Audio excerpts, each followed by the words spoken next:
अवसर का लाभ उठाना, उसके भी अपने दो मायने हैं।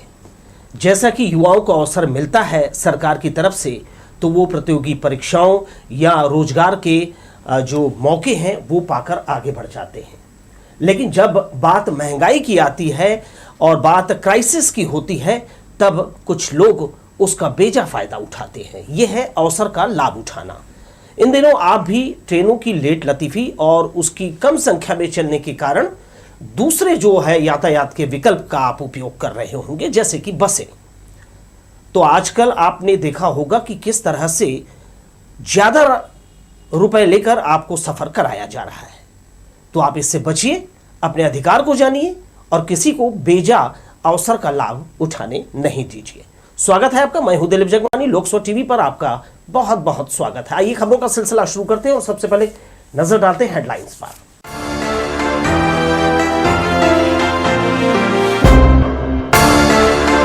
ओबीसी में 27% आरक्षण की मांग को लेकर भाजपा ने खोला मोर्चा। नेता प्रतिपक्ष सहित सांसद ने राज्य सरकार पर साधा निशाना। अजीत जोगी की मूर्ति स्थापना के लिए जनता कांग्रेस ने प्रशासन से मांगी जमीन। कहा प्रतिपल स्थापना से आने वाली पीढ़ी को मिलेगी प्रेरणा। कोरोना से माता पिता खोने वाले बच्चों का पीएम केयर से संवरेगा भविष्य। बिलासपुर जिले के 3 बच्चों को मिला लाभ। वर्चुअल बैठक में आईजी हुए कोरबा एसपी पर नाराज। कहा पुलिसिंग को करे दुरुस्त। और पति की दीर्घायु के लिए सुहागिनों ने की वट सावित्री की पूजा। हर तरफ होती रही वट परिक्रमा। तो आइए दर्शकों, अब खबरों को देते हैं विस्तार। 27% आरक्षण की मांग को लेकर भारतीय जनता पार्टी के पिछड़ा वर्ग मोर्चा ने राज्य सरकार को घेरा।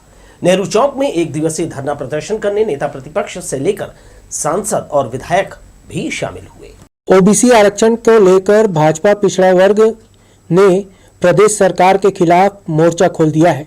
सोमवार को बिलासपुर के नेहरू चौक में भाजपा पिछड़ा वर्ग मोर्चा ने 1 दिवसीय धरना प्रदर्शन कर राज्य सरकार के खिलाफ जमकर हल्ला बोला। नेता प्रतिपक्ष धर्मलाल कौशिक, सांसद अरुण साव सहित विधायक रजनीश सिंह पिछड़ा वर्ग मोर्चा के धरना प्रदर्शन में शामिल हुए। इस दौरान बड़ी संख्या में पिछड़ा वर्ग के कार्यकर्ता और नेता भी धरना प्रदर्शन में मौजूद रहे। मंच से भाजपा नेताओं ने ओबीसी आरक्षण की मांग को लेकर राज्य सरकार पर जमकर निशाना साधा। उन्होंने कहा कि छत्तीसगढ़ में कांग्रेस की सरकार बनने के बाद प्रदेश के मुखिया ने ओबीसी को 27% आरक्षण देने की बात कही थी, जिसका अध्यादेश भी जारी किया गया। लेकिन जब विधानसभा में विधेयक लाकर पारित कराने की बात आई तो सरकार ने जानबूझकर इसे पारित नहीं किया, जिसके कारण हाईकोर्ट से इस पर स्टे लग गया। जिन्होंने हाईकोर्ट में इसके खिलाफ याचिका लगाई, उन्हें छत्तीसगढ़ शासन में आयोग का अध्यक्ष बना दिया गया। मुख्यमंत्री जी इसमें 27% आरक्षण की घोषणा की। केवल घोषणा ही नहीं की है, बल्कि अध्यादेश जारी किया गया और अध्यादेश जारी करने के बाद में विधानसभा में विधेयक के रूप में इसको पारित कराना था। लेकिन विधानसभा में इन्होंने विधेयक के रूप में लाया ही नहीं और इस बात को लेकर के हाई कोर्ट से स्टे मिला और जो स्टे लगाया गया वो आज कबीर पंत जो शोध पीठ है उसके अध्यक्ष बनाए गए और सरकार उसको पुरस्कृत किया। तो सरकार ने आखिर किस आधार पर उसको पुरस्कृत किया कि आपने 27% आरक्षण को रोका। ये सरकार दोगली सरकार है, इनके कथनी और करने में अंतर है। किसानों के साथ तो अन्याय और अत्याचार हो ही रहा है। पिछड़े वर्ग को भी ठगने का काम किया। 27% आरक्षण देकर अपना अभिनंदन करवाया, स्वागत करवाया और दूसरी तरफ अपने ही एक आदमी को भेजकर हाई कोर्ट में स्थगन कराकर छत्तीसगढ़ के पिछड़े समाज को ठगने का काम किया है। और इसीलिए आज छत्तीसगढ़ भारतीय जनता पार्टी के पिछड़ा वर्ग मोर्चा बिलासपुर द्वारा आज ये 1 दिवसीय धरना आंदोलन 27% आरक्षण के वादा को पूरा करने के लिए किया जा रहा है। भाजपा ने सरकार पर पिछड़ा वर्ग के लोगों के साथ धोखा देने का आरोप लगाया। उन्होंने कहा कि सरकार पिछड़ा वर्ग विरोधी है।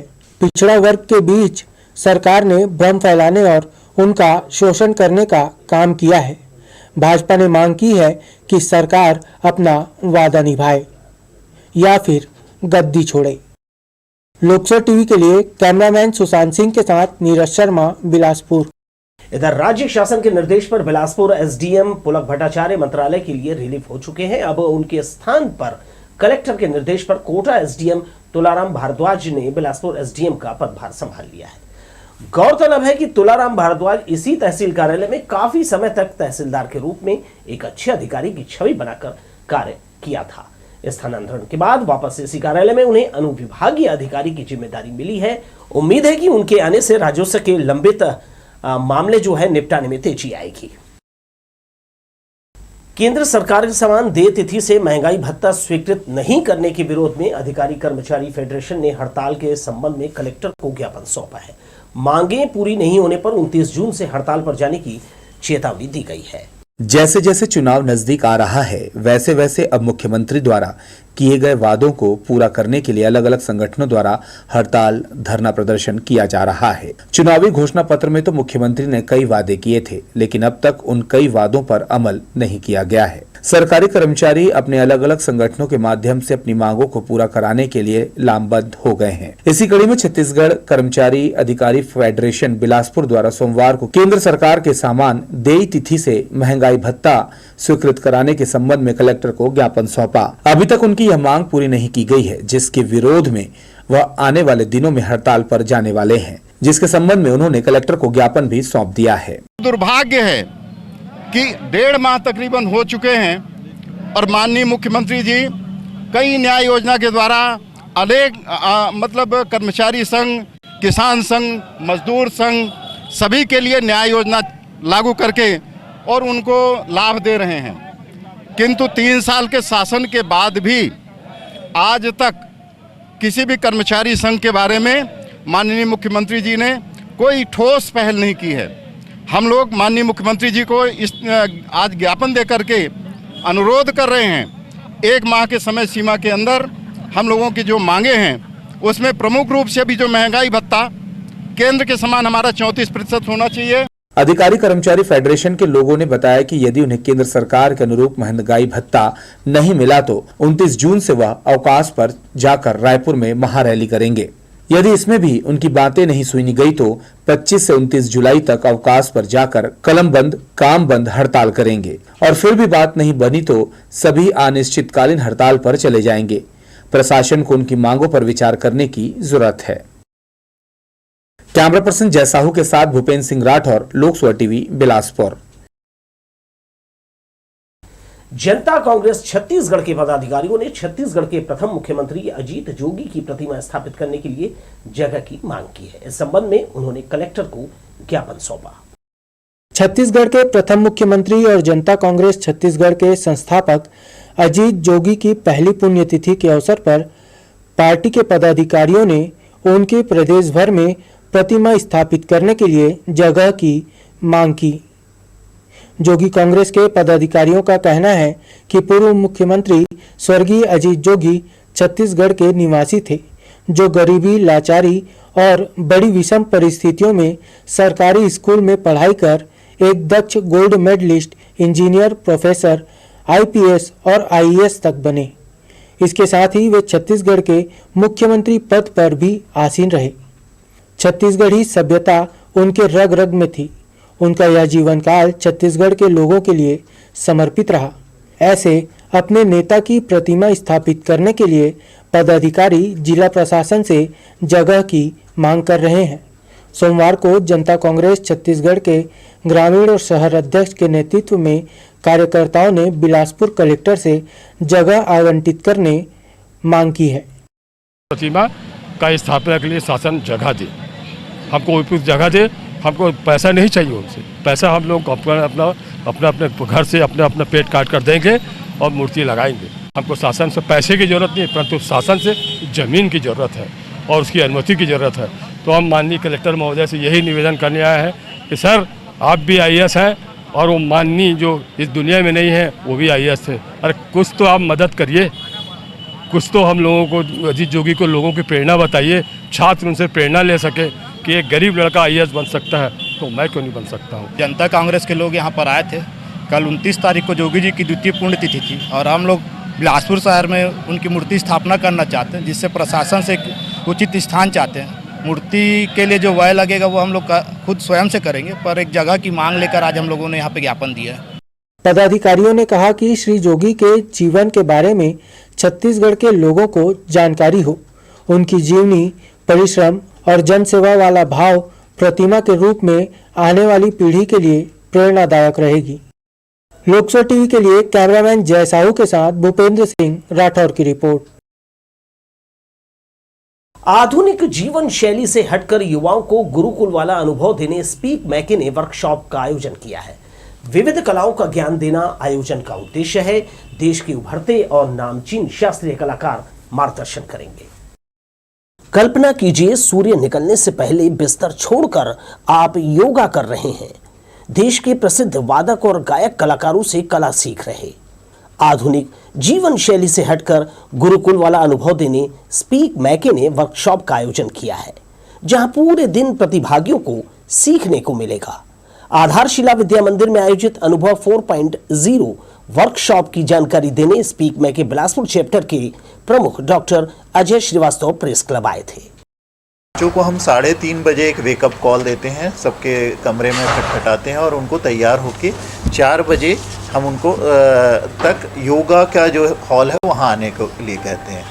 तो योगा में भी 2-3 पार्ट होते हैं, जैसे नाद योग एक अलग होता है, उसके बाद हठ योग होता है और मेडिटेशन होता है। उसको हमने 3 पार्ट में बांट दिया और हम बच्चों को उस योगा के जो बेस्ट गुरु हैं, जो अपनी फील्ड में बहुत अच्छा कर पाए हैं, उनको लेके आते हैं और बच्चों को रूबरू कराते हैं।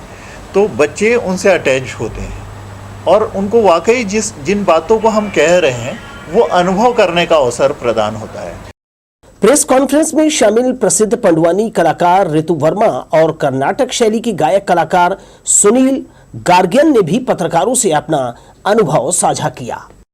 5 दिन में कैसे का ऑर्डर पे बैठाते हैं पंडवानी के, नहीं मोला अर्जेंट सीखना है। फिर 5 दिन तक लगातार पंडवानी सिखाए नोला सामने बैठत रहे हैं।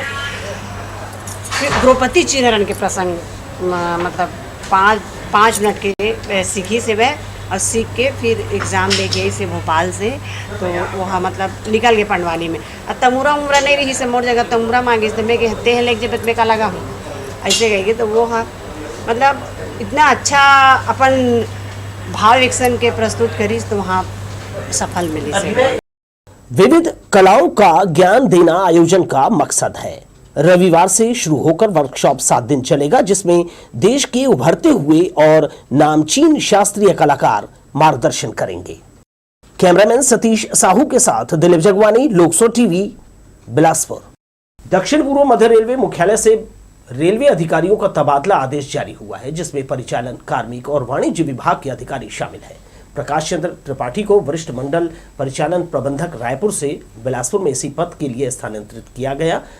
इसके साथ ही रवीश कुमार सिंह को बिलासपुर वरिष्ठ मंडल परिचालन प्रबंधन बिलासपुर से वरिष्ठ मंडल कार्मिक प्रबंधन रायपुर में स्थानांतरित किया गया है। विकास कुमार कश्यप वरिष्ठ मंडल कार्मिक प्रबंधन नागपुर से वरिष्ठ मंडल वाणिज्य प्रबंधक बिलासपुर किया गया है। पुलकित सिंगल को वरिष्ठ मंडल वाणिज्य प्रबंधन से वरिष्ठ मंडल परिचालन प्रबंधक रायपुर बनाया गया है। साथ ही पुष्कर विपुल विलासराव को वरिष्ठ मंडल परिचालन प्रबंधक सामान्य बिलासपुर के पद पर भेजा गया है। बोर्ड के पूरक विद्यार्थी आखिरी तारीख तक सप्लीमेंट्री परीक्षा के लिए फॉर्म जमा करते देखे गए। माध्यमिक शिक्षा मंडल ने विलंब शुल्क के साथ 7 जून तक फॉर्म जमा करने की सुविधा दी है। शहर के 7 समेत कोटा, मस्तूरी, तखतपुर और बिल्हा में एक परीक्षा केंद्र रहेगा, जहां सप्लीमेंट्री परीक्षा के लिए फॉर्म जमा किया जा रहा है। इस साल जिले में 10वीं और 12वीं बोर्ड के करीब 7,000 पूरक आय विद्यार्थी परीक्षा देंगे। कोरोना काल में माता पिता खो चुके बच्चों के शिक्षा दीक्षा को बेहतर करने प्रधानमंत्री केयर्स फॉर चिल्ड्रन योजना के तहत उन्हें लाभान्वित किया जा रहा है। सोमवार को प्रधानमंत्री नरेंद्र मोदी ने नई दिल्ली से वर्चुअली आयोजित कार्यक्रम में 10 लाख रुपए की राशि बच्चों के खाते में ट्रांसफर की। बिलासपुर जिले से भी इस योजना का 3 बच्चों को लाभ मिला है। 18 साल से कम उम्र के बच्चों के खाते में 10 लाख रुपए की राशि डाली गई है। 23 साल की उम्र होने पर वे इन जो है इस राशि का सदुपयोग कर सकेंगे। 18 साल की आयु पूर्ण करने वाले बच्चों को मासिक वित्तीय सहायता मिलेगी। स्वास्थ्य बीमा के अलावा अन्य लाभ इन्हें लाभान्वित करेंगे। साथ ही इस योजना के शुभारंभ मौके पर मंथन सभा कक्ष में सांसद, नेता प्रतिपक्ष, विधायक, जिला पंचायत सीईओ समेत अन्य अधिकारी मौजूद रहे।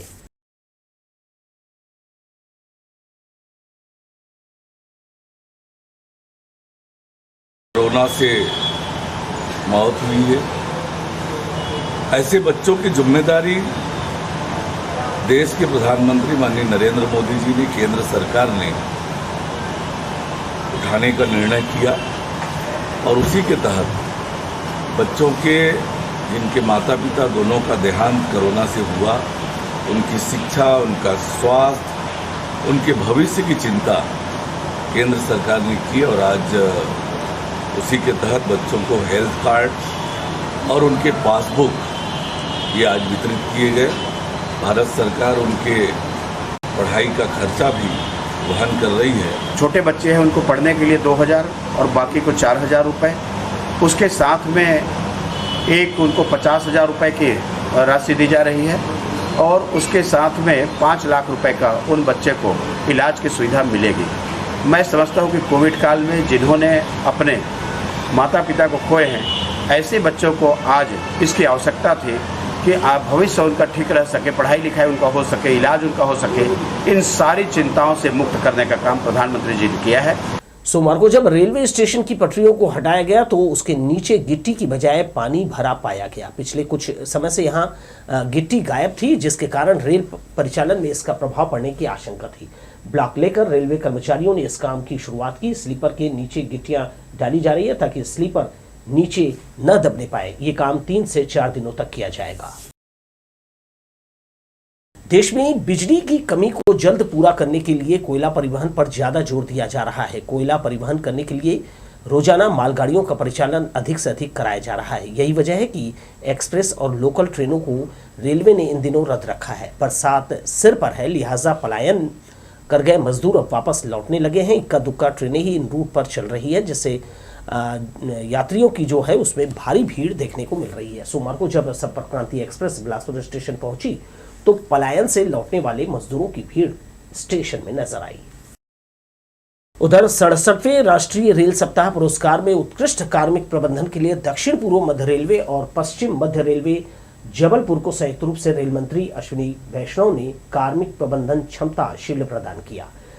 रेल मंत्रालय द्वारा इस वर्ष राष्ट्रीय रेल सप्ताह पुरस्कार समारोह का आयोजन पूर्व तटीय रेलवे भुवनेश्वर में किया गया था। समारोह में उत्कृष्ट कार्य के लिए दक्षिण पूर्व मध्य रेलवे के 3 रेल कर्मियों को भी पुरस्कृत किया गया, जिसमें Rajkumar deputy chief ticket inspector Nagpur, Rajnish Chaurasia senior section engineer Akaltara और KC प्रियदर्शी मंडल संकेत और दूरसंचार इंजीनियर रायपुर शामिल थे। आइए एक नजर डालते हैं हेडलाइंस पर।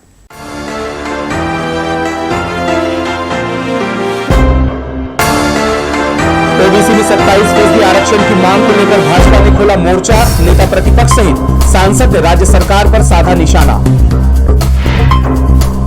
अजीत जोगी की मूर्ति स्थापना के लिए जनता कांग्रेस ने प्रशासन से मांगी जमीन। कहा प्रतिपल स्थापना से आने वाली पीढ़ी को मिलेगी प्रेरणा। कोरोना से माता पिता खोने वाले बच्चों का पीएम केयर से संवरेगा भविष्य। बिलासपुर जिले के 3 बच्चों को मिला लाभ। वर्चुअल बैठक में आईजी हुए कोरबा एसपी पर नाराज। कहा पुलिसिंग को करे दुरुस्त। और पति की दीर्घायु के लिए सुहागिनों ने की वट सावित्री की पूजा। हर तरफ होती रही वट परिक्रमा। बढ़ते हैं खबरों में। आईजी रतनलाल डांगी महिला संबंधी अपराधों को लेकर काफी गंभीर है। वे जिलेवार 376 और 354 संबंधी धाराओं वाले अपराधों की समीक्षा कर रहे हैं। सोमवार को कोरबा जिले की वर्चुअल बैठक के दौरान आईजी ने एसपी को आड़े हाथों लिया और कोरबा की पुलिसिंग पर नाराजगी जाहिर करते हुए व्यवस्था सुधारने की हिदायत दी। अपने काम के नाम से जाने जाने वाले आईजी रतनलाल डांगी दर्ज अपराधों में आरोपियों की गिरफ्तारी नहीं होने से जिलेवार पुलिस अधीक्षकों की क्लास ले रहे हैं। सोमवार को कोरबा जिले की हुई वर्चुअल बैठक में आईजी ने बारी बारी से 376 और 354 के पीड़ितों से बातचीत की। दर्ज मामलों की जांच कर रहे विवेचना अधिकारियों से उन्होंने पूछपरख भी की। संतोषजनक जवाब नहीं मिलने पर आईजी ने कार्रवाई के निर्देश भी दिए। वहीं एसपी को भी कड़े शब्दों में कहा कि अपने मातहतों के कामकाज पर नजर रखें। कोरबा जिले की पुलिसिंग पर नाराजगी जाहिर करते हुए आईजी ने व्यवस्था सुधारने के निर्देश एसपी को दिए। इसमें जो महिलाओं से संबंधित जो अपराध है, उन अपराधों की जो जिसमें गिरफ्तारी नहीं हुई है, राहत प्रकरण नहीं भेजेगी, उनकी समीक्षा हम जिला स्तर पर कर रहे हैं। और उसी तारतम्य में आज कोरबा जिले के जो मामले 376 354 के थे, उसकी जो है समीक्षा की गई। और कुछ मामले हैं जिसमें हमने पुलिस अधीक्षक को स्वयं उनको देख करके समीक्षा करके और जो विवेचक है उनको निर्देशित करने का जो है निर्देश दिया है। 376 की पीड़िता से बातचीत करते हुए आईजी ने जब पूछा कि पुलिस की कार्रवाई से आप संतुष्ट हैं कि नहीं, तो आईजी को जवाब आया नहीं। इस पर आईजी ने विवेचना अधिकारी को तत्काल निलंबित करने के निर्देश दिए। पीड़िता ने भावुक अंदाज में आईजी से निवेदन किया कि मामले में आरोपी की जल्द गिरफ्तारी की जाए। कैमरा पर्सन राजा खान के साथ आशीष मौर्य, लोकसभा टीवी, बिलासपुर। रेलवे अधिकारी की कार लूटने वाले 2 आरोपियों में से एक को सिविल लाइन पुलिस ने गिरफ्तार कर लिया है। घटना रविवार रात की है, जब प्रार्थी घरेलू सामान खरीदकर वापस कार से लौट रहा था। तभी रोककर बाइक सवार 2 युवकों ने लूट की घटना को अंजाम दिया। घटना मंगला चौक के पास की है। मंगला चौक के पास कार के सामने गाड़ी रोककर रेलवे कर्मी से कार लूटने वाले एक आरोपी को सिविल लाइन पुलिस ने तत्काल गिरफ्तार कर लिया है। पकड़ा गया आरोपी सूरज यादव अपने साथी तुलसी सारथी के साथ मिलकर लूट की घटना को अंजाम दिया था। रविवार रात आरोपियों ने अलका एवेन्यू निवासी रेलवे अधिकारी राकेश कुमार राठौर को अपना निशाना बनाया और उनकी कार को रुकवाकर उनसे मारपीट की, साथ ही उन्हें धक्का देकर कार लेकर फरार हो गए। पीड़ित का मोबाइल फोन कार में ही छूट जाने से आरोपियों का लोकेशन मिला और पुलिस ने सूरज यादव को गिरफ्तार कर लिया, जबकि मुख्य आरोपी आदतन बदमाश तुलसी सारथी अभी भी फरार है। कार लेके वो फरार हो गया था, जिसमें उसके मोबाइल था प्रार्थी का और कुछ सामान और भी था, दस्तावेज वगैरह थे। तत्काल पुलिस को इन्फॉर्मेशन मिलने पर सिविल लाइन पुलिस जो है वहाँ पहुँची और तत्काल मोबाइल का लोकेशन लिया गया। जहाँ मोबाइल का लोकेशन था वहाँ पर जाके तस्दीक किया गया। पुलिस के दबाव से आरोपी जो थे वो उन्होंने दोनों आरोपियों ने गाड़ी को एक जगह छोड़ के वहाँ से फरार हो गए। आसपास से मुखबिरों की सूचना के आधार पर जानकारी मिली और एक आरोपी को तत्काल दस्तयाब कर लिया गया है। उस जो बाइक उपयोग किया गया था वो बाइक भी बरामद हो चुकी है। कार भी सही सलामत जो बरामद हो गई। लूटी गई कार को सिविल लाइन पुलिस ने बरामद कर लिया है और मुख्य आरोपी की सरगर्मी से तलाश में जुट गई है। कैमरा पर्सन राजा खान के साथ आशीष मौर्य, लोकसभा टीवी, बिलासपुर। इधर ससुराल में संदिग्ध परिस्थितियों में महिला की मौत हो गई। मायके वालों की शिकायत के बाद भी कोनी पुलिस किसी नतीजे पर नहीं पहुंची है। 3 साल पहले सीपत की रहने वाली तरुणा की शादी पौसरा के समीर से हुई थी। इन आंखों का पानी सूख चुका है। घर की बेटी को जिस सपनों के साथ ससुराल विदा किया था वो सपना भी टूट चुका है, क्योंकि तरुणा अब कभी वापस नहीं आएगी। घर पर 2 वर्ष का बेटा मां का इंतजार कर रहा है, लेकिन वो ये नहीं जानता कि अब उसकी मां कभी वापस नहीं आएगी। दरअसल सीपत की रहने वाली तरुणा की शादी पौनसरा के समीर बनर्जी से 3 साल पहले हुई थी। शादी के कुछ दिनों बाद से ही समीर उसे प्रताड़ित करने लगा। इस दौरान उनका एक बेटा भी हुआ, जिसे तरुणा को लगा कि अब सब ठीक हो जाएगा, मगर ऐसा कुछ नहीं हुआ और अंत में तरुणा की जान चली गई। मृतका की मां निर्मलाबाई ने समीर पर आरोप लगाते हुए कहा कि उसको जहर देकर मारा गया है। अब हम वाला तो 12 बजे फोन करे अपन भैया ला और हम मन के दे घर में हम वाला 3 बजे फोन करे ही समझ मो लड़का हर मंझिला वाला का फोन करी 12 बजे और हम 3 बजे पाए तो हम घर ले 3 बजे 3:30 बजे यहाँ आए हैं। तो हम आए हैं तो लड़की नहीं रही सी। इस मामले में मायके पक्ष ने कोनी थाना में समीर के खिलाफ FIR दर्ज करा दी है। इधर ससुराल पक्ष से तरुणा की मौत पर कोई संतोषजनक जवाब नहीं मिला है। कैमरा पर्सन सुशांत सिंह के साथ नीरज शर्मा, लोकसभा टीवी, बिलासपुर।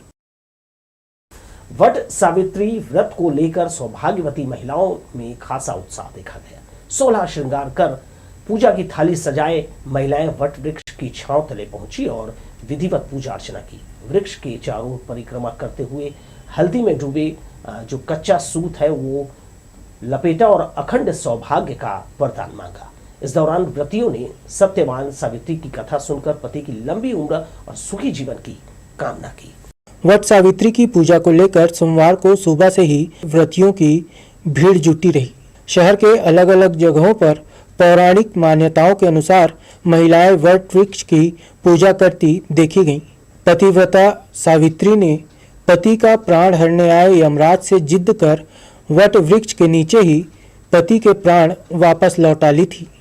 उसी पौराणिक कथा पर आज भी महिलाएं व्रत कर वट वृक्ष की पूजा करती हैं और अपने पति की लंबी आयु की कामना करती हैं। पूजा विधि की बात करें तो घर के मंदिर में दीप जलाए जाते हैं। इस पावन दिन वट वृक्ष की पूजा का विशेष महत्व होता है। वट वृक्ष के नीचे सावित्री और सत्यवान की मूर्ति रखी जाती है। इसके बाद मूर्ति और वृक्ष पर जल अर्पित किया जाता है। इसके बाद पूजन सामग्री भी अर्पित की जाती है। लाल कलावा को वृक्ष में 7 बार परिक्रमा करते हुए लपेटा जाता है। इस दिन वट सावित्री कथा भी सुनने का अपना महत्व होता है। ये पूजा वट सावित्री की है और इस दिन क्या होता है कि जो सत्यवान थे उनकी आयु कम थी, तो ईश्वर मतलब उनका निश्चित कर दिए मृत्यु। तो सावित्री इस बात को मानने को तैयार नहीं हुई, बोली मैं तो सत्यवान के प्राण को बचाऊंगी ही किसी तरह। तब उन्होंने वट सावित्री की वट देवता की पूजा की और उनके प्राण उनको फिर से वापस मिल गए। ये पति की लंबी आयु के लिए करते हैं और जैसे सावित्री जी ने सत्यवान के लिए किया था उसी के उसमें किया जाता है ये व्रत। और बरगद की पूजा इसलिए करते हैं जैसे बरगद का वृक्ष जो है वो बहुत दीर्घायु होता है, काफ़ी पुराना, तो वैसे ही हमारे पति की आयु भी बहुत लंबी हो और उनके जैसे ही वो स्वस्थ रहे, हमेशा हमारा परिवार जो है वो समृद्ध हो, सुख शांति हो, इन सब के लिए पूजा की। वट सावित्री व्रत रखने वाली महिलाओं को इस बार एक साथ 3 व्रत का लाभ प्राप्त हुआ है, क्योंकि इसी दिन सोमवती अमावस्या और शनि जयंती भी रही। लोकसभा टीवी के लिए कैमरामैन सुशांत सिंह के साथ नीरज शर्मा, बिलासपुर। हिंदू धर्म में महिलाएं पति की लंबी आयु के लिए वट सावित्री का व्रत रखती हैं। इस दिन सुहागन महिलाएं अखंड सौभाग्य के लिए पूजा अर्चना करती हैं। इस बार वट सावित्री व्रत सर्वार्थ सिद्धि योग वाला रहा, इसलिए इसका महत्व और बढ़ गया। मान्यता है कि इस योग में किए गए कार्य पूर्ण होते हैं। तिवारी परिवार ने इस पावन दिन को विशेष मनाने 120 सुहागन महिलाओं के साथ इसका आयोजन किया। के दीर्घायु के लिए और स्वस्थ जीवन के लिए रखा जाता है, घर की सुख समृद्धि के लिए रखा जाता है। और मुझको इस प्रकार के आयोजन करने का बहुत शौक था, बहुत दिनों से।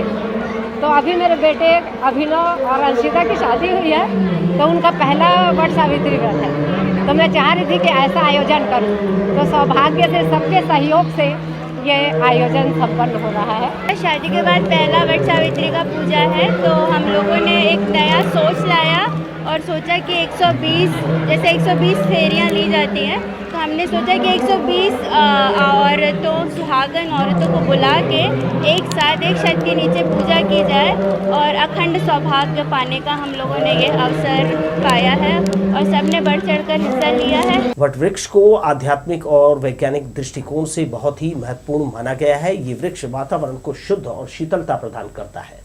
ज्येष्ठ मास की अमावस्या तिथि को वट सावित्री पूजा का विशेष महत्व रहा। सोमवार को इस मौके पर रतनपुर, तखतपुर, मुंगेली सहित प्रदेश भर में वट वृक्ष की पूजा की गई। पति की दीर्घायु कामना कर महिलाओं ने वट वृक्ष में सूत लपेटा। परिधानों में सजी महिलाओं ने यमराज सत्यवान सावित्री की प्रतिमा रख पूरे विधि विधान के साथ पूजा अर्चना की। इस दौरान सुहागन महिलाओं ने वट वृक्ष में मौली धागा लपेटकर उसकी परिक्रमा की और पति की लंबी उम्र की कामना की। शनि देव का जो है धनुष का बाण जो है लोहे की बना हुआ है। शनि देव की यदि कृपा प्राप्ति करना है तो तिली, काला तिली और काले रंग के वस्त्र, काले रंग की गैया, काले रंग की भैंस की यदि दान करते हैं तो निसंदेह शनि प्रसन्न होकर के उनको कोई रंक रहता है उसको राजा बना देते हैं।